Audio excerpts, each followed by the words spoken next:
কাছে এলো পূজার ছুটি। রোদ্দুরে লেগেছে চাঁপা ফুলের রং। হাওয়া উঠছে শিশিরে শির শিরিয়ে। শিউলির গন্ধ এসে লাগে যেন কার ঠান্ডা হাতের কোমল সেবা।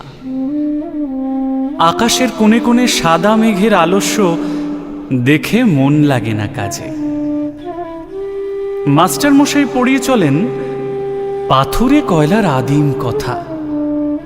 ছেলেটা বেঞ্চিতে পা দোলায়, ছবি দেখে আপন মনে। কমল দিঘির ফাটল ধরা ঘাট আর ভঞ্জদের পাঁচিল ঘেঁষা আতা গাছের ফলে ভরা ডাল। আর দেখে সে মনে মনে তিসির খেতে গোয়ালপাড়ার ভিতর দিয়ে রাস্তা গেছে এঁকে বেঁকে হাটের পাশে নদীর ধারে। কলেজের ইকোনমিক্স ক্লাসে খাতায় ফর্দ নিচ্ছে টুকে চশমা চোখে মেডেল পাওয়া ছাত্র। হালের লেখা কোন উপন্যাস কিনতে হবে, ধারে মিলবে কোন দোকানে। মনে রেখো পাড়ের শাড়ি, সোনায় জড়ানো শাঁখা, দিল্লির কাজ করা লাল মখমলের চটি। আর চাই রেশমে বাঁধাই করা অ্যান্টিক কাগজে ছাপা কবিতার বই। এখনো তার নাম মনে পড়ছে না।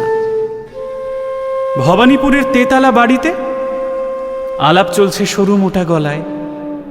এবার আবু পাহাড় না মাদুরা, না ডালহাউসি কিংবা পুরী, না সেই চিরকেলে চেনা লোকের দার্জিলিং। আর দেখছি সামনে দিয়ে স্টেশনে যাবার রাঙা রাস্তায় শহরের দাদন দেওয়া দড়ি বাঁধা ছাগলছানা ৫টা ৬টা করে।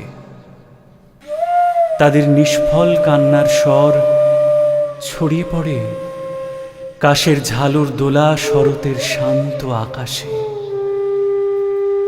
কেমন করে বুঝেছে তারা এলো তাদের পূজার ছুটির দিন।